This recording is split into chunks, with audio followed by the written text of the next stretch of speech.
فرمایا ان اللہ و ملائکتہ، بے شک اللہ تعالیٰ اور اس کے فرشتے یصلون علی النبی، نبی پر رحمت بھیجتے ہیں، یعنی فرشتے تو رحمت کی دعا کرتے ہیں اور اللہ رحمت بھیجتا ہے۔ یا ایھا الذین آمنوا، اے لوگو جو ایمان لائے ہو، صلو علیہ، نبی پر خصوصی رحمت بھیجا کرو جس کو اردو میں درود کہا جاتا ہے، وسلموا، اور سلامتی بھیجا کرو، تسلیما، سلامتی بھیجنا، یعنی خوب سلامتی بھیجا کرو۔ تو یہ آیت جب اس آیت کی وجہ سے علماء نے یہ مسئلہ فقہاء نے بیان کیا ہے کہ زندگی بھر میں ایک مرتبہ درود بھیجنا ہر مسلمان پہ فرض ہے، کیونکہ اللہ نے حکم دیا ہے، اور الامر بشیء لا یقتضی التکرار، جب کسی بات کا آرڈر دیا جاتا ہے نا تو وہ ایک دفعہ کرنے سے وہ آرڈر پورا ہو جاتا ہے۔ تو اللہ نے ہمیں درود کا حکم دیا، تو زندگی میں ایک دفعہ بھی اگر ہم درود پڑھ لیں گے تو یہ فرض ادا ہو جائے گا، جیسے کہ کلمہ توحید زندگی میں ایک دفعہ پڑھنا فرض ہے، باقی جتنا پڑھیں اتنا اچھا ہے۔ اور جب کسی مجلس میں نبی صلی اللہ علیہ وسلم کا ذکر کیا جائے تو ایک مرتبہ اس میں درود پڑھنا واجب ہے، فرض نہیں ہے۔ فرض اور واجب ایک اصطلاح ہے۔ فرض کا مطلب ہوتا ہے جس کی دلیل یقینی اور قطعی ہو، تو چونکہ قرآن نے درود پڑھنے کا حکم دیا تو وہ چونکہ یہ نہیں اللہ نے کہا کہ ہمیشہ پڑھتے رہا کرو، بلکہ پڑھو تو ایک دفعہ پڑھنا اس قطعی یقینی دلیل کی وجہ سے فرض ہے۔ تو فرضیت ایک ایسی چیز ہوتی ہے جس کا انکار کرنے سے انسان کافر ہو جاتا ہے، کیونکہ اس کی دلیل بہت مضبوط ہوتی ہے۔ اور دوسری حدیث میں آتا ہے کہ وہ شخص بخیل ہے کہ میرے سامنے اس کا تذکرہ کیا جائے اور مجھ پر درود نہ پڑے۔ تو اس حدیث یہ چونکہ خبر واحد ہے، کیونکہ ظاہر ہے قرآن جس طرح تواتر کے ساتھ ثابت ہے، اس طرح اخبار آحاد جو خبر واحد ہوتی ہیں وہ اس طرح تواتر کے ساتھ ثابت نہیں ہوتی، تو اس میں تعویل کا بھی امکان ہوتا ہے۔ تو اس لیے فقہاء، خاص طور پر احناف جو ہیں، فقہاء حنفیہ، انہوں نے فرض اور واجب ایک ٹرم بنائی ہے شرعی مسائل کو سمجھانے کے لیے۔ تو اس لیے انہوں نے کہا کہ جب کسی مجلس میں نبی کا نام آئے نا تو اس مجلس میں ایک دفعہ کم سے کم درود پڑھنا واجب ہے۔ واجب کا درجہ تھوڑا سا فرض سے نیچے ہوتا ہے کیونکہ وہ حدیث سے ثابت ہے۔ تو اور پھر جب بار بار نبی کا نام آئے تو پھر بار بار پڑھنا واجب نہیں ہے کیونکہ اس میں حرج ہے۔ ہاں مستحب ضرور ہے کہ جتنی دفعہ پڑھیں، جب بھی نبی صلی اللہ علیہ وسلم کا نام آئے تو لازمی درود شریف پڑھا کریں، یہ تو مستحب ہے۔ نبی صلی اللہ علیہ وسلم نے فرمایا جس شخص نے مجھ پہ ایک دفعہ درود پڑھا اللہ اس پر 10 رحمتیں نازل کرتے ہیں اور اس کی 10 خطاؤں کو معاف کرتے ہیں۔ تو بہت زیادہ فضیلت ہے درود شریف پڑھنے کی، اور یہ بڑی عجیب بات ہے کہ درود شریف جو ہے یہ اصل میں اللہ کی عبادت ہے۔ یہاں میں آپ کو ایک دلچسپ مسئلہ بھی بتاتا چلوں۔ شرعی مسئلہ یہ ہے کہ جب ہم کوئی منت مانتے ہیں نا، منت کہ اگر اللہ نے میرے مریض کو شفا دے دی تو میں اتنے روزے رکھوں گا، میں یہ کروں گا، میں یوں کروں گا، تو اس عمل کو منت کہا جاتا ہے کہ باقی اگر آپ ٹھیک ہو گئے تو آپ پر لازم ہوتا ہے کہ آپ وہ کام کریں۔ تو منت میں یہ ضروری ہے کہ آپ جس چیز کی منت مانیں وہ عبادت مقصودہ ہو اور اس کی جنس میں سے لازم بھی ہو، یعنی عبادت میں کامل عبادت ہونی چاہیے، وہ عبودیت کا عنصر اس میں ہو۔ جیسے آپ نے منت مانی کہ اگر جو ہے میں امتحان میں پاس ہو گیا تو میں 3 روزے رکھوں گا، تو روزے عبادت ہے، مقصود ہے، یعنی عبادت مقصودہ میں سے۔ لیکن اگر آپ نے منت مانی کہ میں اگر امتحان میں پاس ہو گیا تو میں وضو کروں گا، تو وضو چونکہ مقصود نہیں ہے، عبادت مقصودہ نہیں ہے، وضو سے مقصد تو نماز ہوتی ہے، تو وہ منت آپ کے اوپر لازمی نہیں ہوگی۔ آپ نے اگر منت مانی کہ جی میں صدقہ کروں گا، تو صدقہ عبادت مقصودہ ہے اور اس کی جنس میں سے جو زکوٰۃ ہے وہ واجب بھی ہے، روزے کی جنس میں سے رمضان کا روزہ واجب ہے۔ آپ نے نفل نماز کی منت مانی تو بھی منت پورا کرنا آپ پر لازم ہے، کیونکہ نفل نماز جو ہے وہ عبادت بھی ہے اور اس کی جنس میں سے یعنی فرض نماز آپ پر لازم بھی ہے۔ تو اگر دونوں میں سے ایک شرط بھی نہیں پائی جائے گی تو منت پھر منعقد ہی نہیں ہوتی ہے۔ جیسے آپ نے کہا کہ میں جو ہے وہ اگر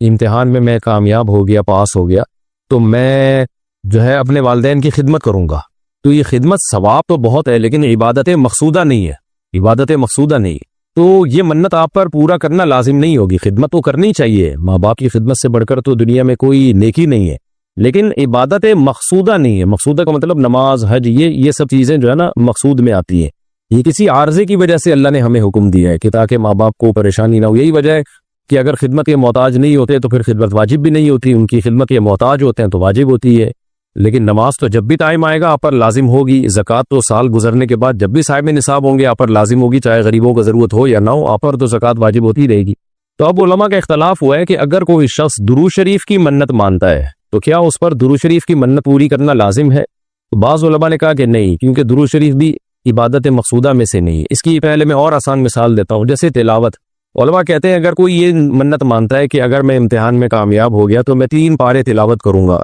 تو یہ منت پوری کرنا بھی واجب نہیں ہے، کیونکہ قرآن پڑھنا بہت زیادہ ثواب تو ہے لیکن عبادت مقصودہ نہیں ہے، بلکہ مقصد قرآن سے کیا ہے کہ آپ کا دل بنے اور آپ کو آخرت کی یاد تازہ ہو، آپ کو شرعی حکام کا علم ہو۔ ثواب بہت ہے، ہر ثواب کا کام اصطلاحی عبادت نہیں ہوتا، خوب سمجھ لیں۔ عبادت کی بھی دو قسمیں ہیں، ایک عبادت ٹرم ہے، اصطلاح ہے، اور ایک عبادت مجازن ہم عبادت، ہر اچھے کام کو عبادت کہتے ہیں، اس لحاظ سے تو کھانا کھانا بھی عبادت ہے کہ اگر آپ کی نیت اچھی ہے اس سے، لیکن ایک ہوتی ہے مقصود عبادت، تو مقصودہ عبادت میں سے نہیں ہے۔ ثواب بہت ہے قرآن کی تلاوت کرنا، اللہ سے محبت کی علامت ہے، بغیر سمجھ کے پڑھنا بھی بہت بڑی نیکی ہے، قرآن بغیر سمجھ کے پڑھنا بھی، لیکن قرآن کی تلاوت کی منت جو ہے وہ منعقد نہیں ہوتی۔ تو اسی طرح اب یہ اختلاف ہوا ہے کہ اگر کوئی درود شریف کی منت مان لیتا ہے کہ اگر میں امتحان میں کامیاب ہو گیا تو میں 100 دفعہ درود شریف پڑھوں گا، تو کیا یہ منت پوری کرنا واجب ہے یا نہیں؟ تو بعض علماء کہتے ہیں کہ واجب نہیں ہے، وجہ اس کی ہے کہ درود شریف عبادت مقصودہ نہیں ہے، کیونکہ درود شریف کا مقصد ہوئی ہے سید الانبیاء محمد صلی اللہ علیہ وسلم سے محبت کا اظہار، یہ نماز روزے کی طرح نہیں، لیکن راجح قول یہ ہے جس میں فتویٰ دیا گیا ہے کہ یہ منت پوری کرنا واجب ہے، کیونکہ درود شریف عبادت مقصودہ ہے، اور عبادت مقصودہ ہے اور اس کی جنس میں سے واجب بھی ہے، فرض بھی ہے۔ تو فرض کیسے ہے؟ کیونکہ قرآن نے ہمیں حکم دے دیا، اب زندگی میں ایک دفعہ درود شریف پڑھنا فرض ہو گیا، یہ مسئلہ تو آسانی سے سمجھ میں آ گیا کہ فرض کیسے۔ اب یہ ایک سوال پیدا ہوتا ہے عبادت مقصودہ کیسے ہے؟ نبی صلی اللہ علیہ وسلم کی تو عبادت جائز ہی نہیں ہے۔ اس کا بڑا دلچسپ جواب دیا حضرات فقہا نے کہ درود شریف اصل میں اللہ کی عبادت ہے جو ہم اللہ کو خوش کرنے کے لیے کرتے ہیں، کیونکہ اللہ نے ہمیں آرڈر دیا ہے، اور اس میں عبادت کا عنصر، عبادت کہتے ہیں جس کی جو ہے وہ جس میں عبودیت کا عنصر ہو، آپ بطور غلام جو کام کر رہے ہو، جس میں آپ کو لاجک پوچھنے کی بھی اجازت نہیں ہوتی، جیسے 5 نمازیں فرض ہے نا، کیوں فرض ہیں بھائی؟ لاجک کی ہمیں حکم نہیں، ہم نے پڑھنی ہے۔ روزہ فرض ہے، اس کی حکمتیں اللہ نے بیان کی، لیکن وہ حکمتیں نہ بھی ہو تو روزہ رکھنا پڑے گا۔ تو درود شریف بھی عبادت مقصودہ میں سے ہے، اس لیے کہ اللہ نے ہمیں حکم دیا، تو ہم اللہ کو خوش کرنے کے لیے اللہ کی غلامی کے طور پر پیغمبر پر درود بھیجتے ہیں، تو اس سے درود شریف کی اہمیت بہت زیادہ بڑھ جاتی ہے، اور اس میں بہت ساری حکمتیں حاصل ہو جاتی ہیں کہ ہم اللہ کو راضی کرنے کے لیے،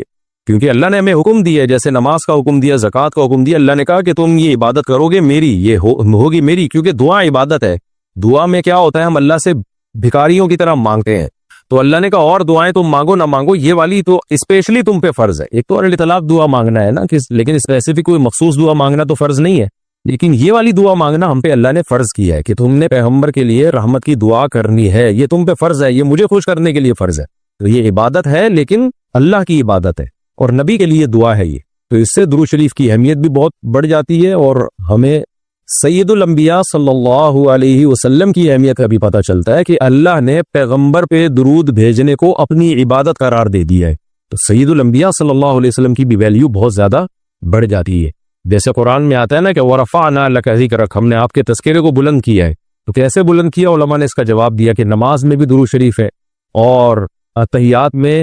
نبی صلی اللہ علیہ وسلم پہ سلامتی بھیجنے کو اتحیات کا حصہ بنا دیا گیا ہے، اور اذان میں اشہد ان لا الہ الا اللہ کے ساتھ اشہد ان محمد رسول اللہ